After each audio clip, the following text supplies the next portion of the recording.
We've already spoken about socialisation, but now we're going to have a look at what sociologists actually say and their theories about it. Sociologists agree that sociology is about understanding what humans do, not through studying the biological or individual psychological makeup of individuals, but by examining the way that the society in which they live influences and shapes what they do. In the debate about whether humans behave naturally or are nurtured, sociologists are firmly on the side of nurture. This is the central argument of sociology. So nature is that we are born and that's the way that we are, but sociologists say no, it's about nurture. It's the things that influence us once we come into this world. Societies work or function because each individual member of that society plays particular roles, and each role carries a status and norms which are informed by the values and beliefs of the culture of that society. This is the last section that we looked at about norms and values, and so all these terms should be familiar to you. If they're not, go back and make sure you know what they mean. The process of learning these roles and the norms and values appropriate to them from those around us is called socialisation.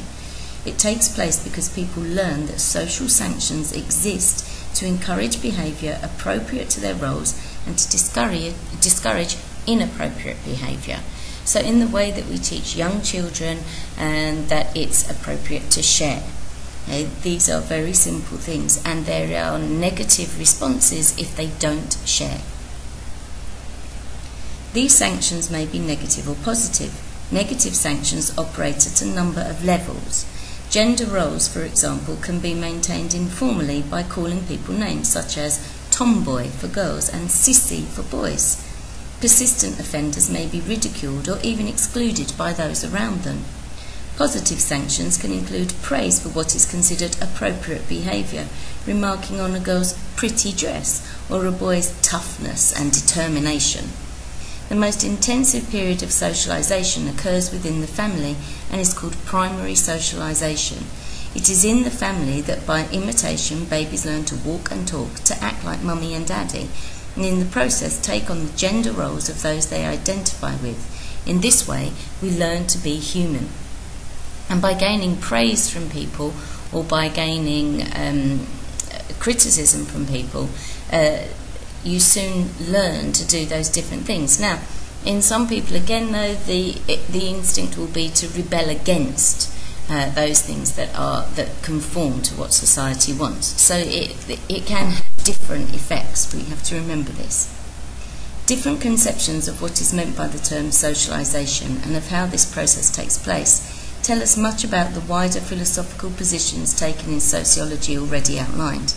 In particular, this debate concerns the question of whether a social identity is something that can be chosen and interpreted by individual actors, or whether an individual's identity is in reality more analogous to an actor playing a role in a stage play, where their lives and lines have already been written for them. And that's quite a scary thought, that actually we just are formed by what we're told to do by society. Most of us, I think, would like to say that we think we make our own choices and follow our own path. But these are the arguments. Durkheim. From one point of view, socialisation is seen as a one-way process in which society, through agencies such as the family, the education system and peer groups, inculcates individuals into the roles already prescribed for them by those agencies. This view is strongly put by one of the founding fathers of sociology, Emil Durkheim.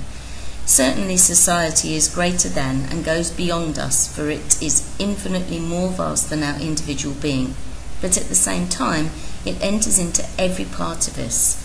It is outside us and envelops us. It is in us and is everywhere an aspect of our nature. We are fused with it.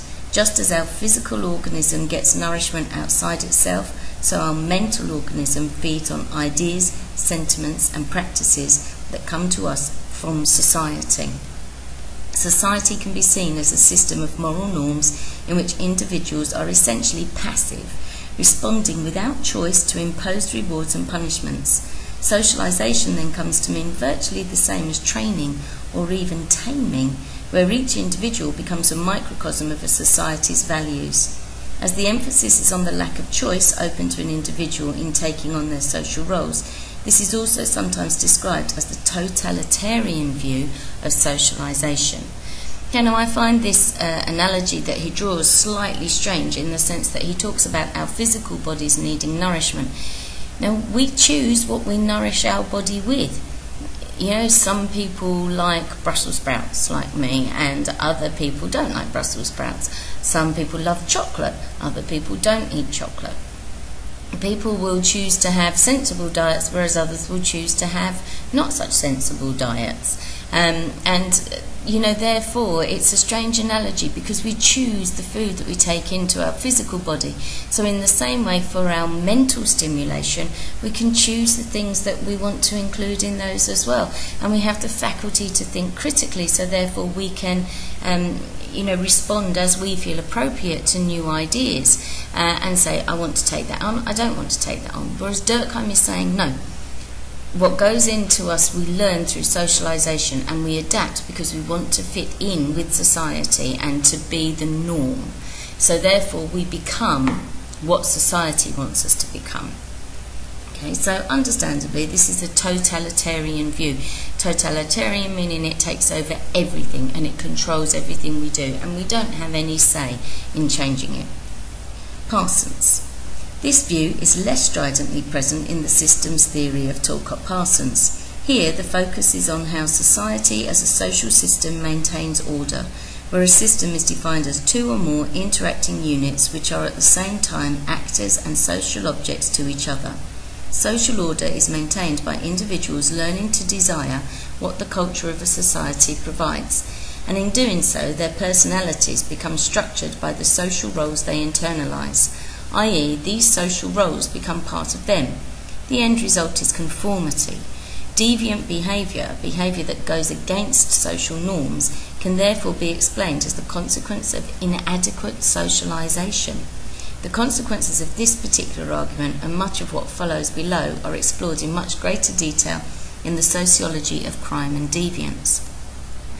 Okay, so here we're talking about inadequate socialisation. So people haven't been socialised in the right way or shown the error of their ways, and that's why deviant behaviour takes place.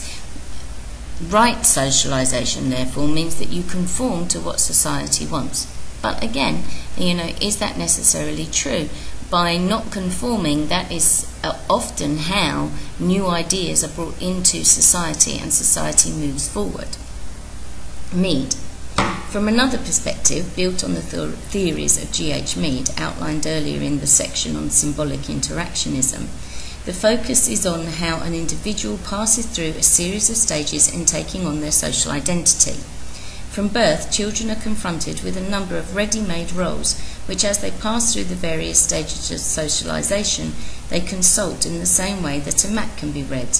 In doing so, they become socially competent, taking on the social skills and knowledge necessary to interact with others. Individuals are portrayed as active in the acquisition and negotiation of their social identities or selfhood. This is a continuous process throughout their lives, sometimes referred to as a biography. So here people encounter various roles and they decide, do I want to be a part of that? Do I want to do that? Do I want to maybe just take on a small part of that? But they are active in the process and it is ongoing. It is through the family that the child's identity is formed, a process identified by C.H. Cooley as primary socialisation. Even here there is opportunity for reciprocity,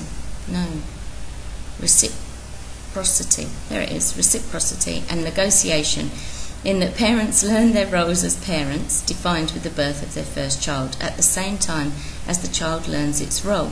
A child may be said to have become self-conscious when it realises that it can not only talk to others, but can be reflexive and talk to itself.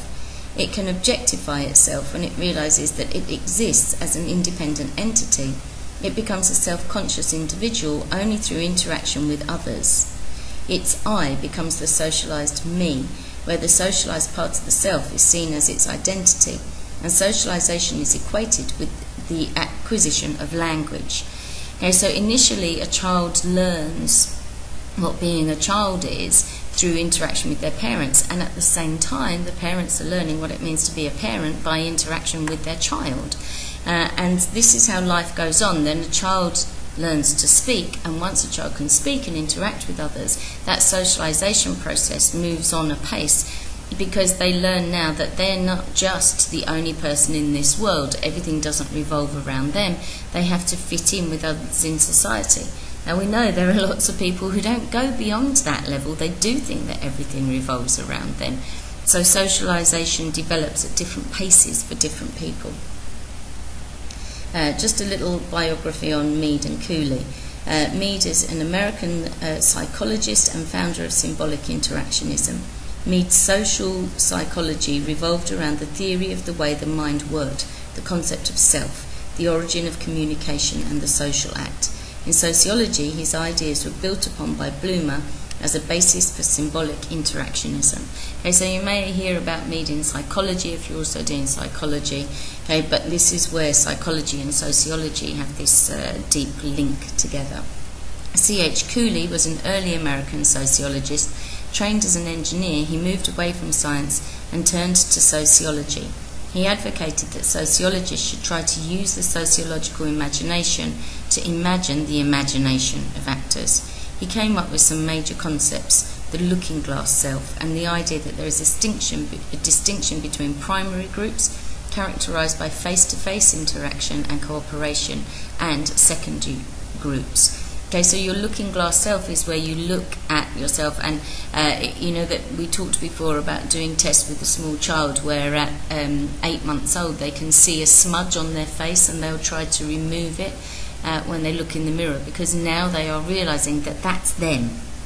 Okay, and sometimes we look at ourselves in the mirror and we don't recognize the person that we want to be. And so we have to be reflective about ourselves and try to see whether we can move ourselves forward rather than just being what society is asking us to become. So secondary socialization. Later in life, at the stage of secondary socialization, it will choose from the roles of the generalized other, which at its widest is society. By taking on the role of the generalized other, the self becomes fully social. Okay, so to be fully social, we have to be able to mix with other people within the society. And this comes through secondary socialization, because we're moving out of just our family and we're moving into the wider realm of the world. Primary socialization may not be a lasting or determining influence on this stage. Does the school, for example, simply take over from the family? Some symbolic interactionists employ the concept of a career here, though they stress that in these careers there is no necessary laid-down path for people to follow in their identity transformations. This is particularly true in the notion of deviant careers, for example, becoming a drug user or an alcoholic. At this stage, in responding to situations, there are a great many opportunities for the negotiation and interpretation of identities. H. Bloomer emphasizes the choices facing individuals. The acting unit necessarily has to identify the things that it has to take into account: tasks, opportunities, obstacles, means, demands, discomforts, dangers, and the like. It has to assess them in some fashion, and it has to make decisions on the basis of the assessment.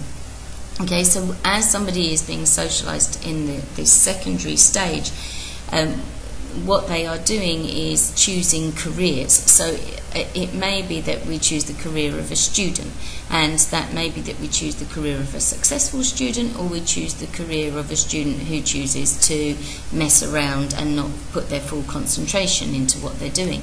At the same time, you may be developing a career as a party goer, let's say.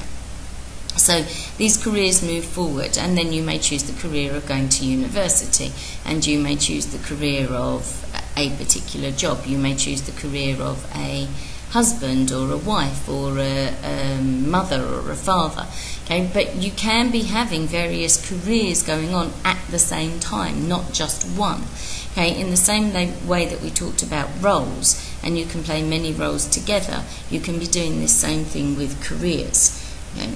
With deviant careers, you know, people start to choose what's the wrong thing to be doing within society, and it's adaptability to those ideas.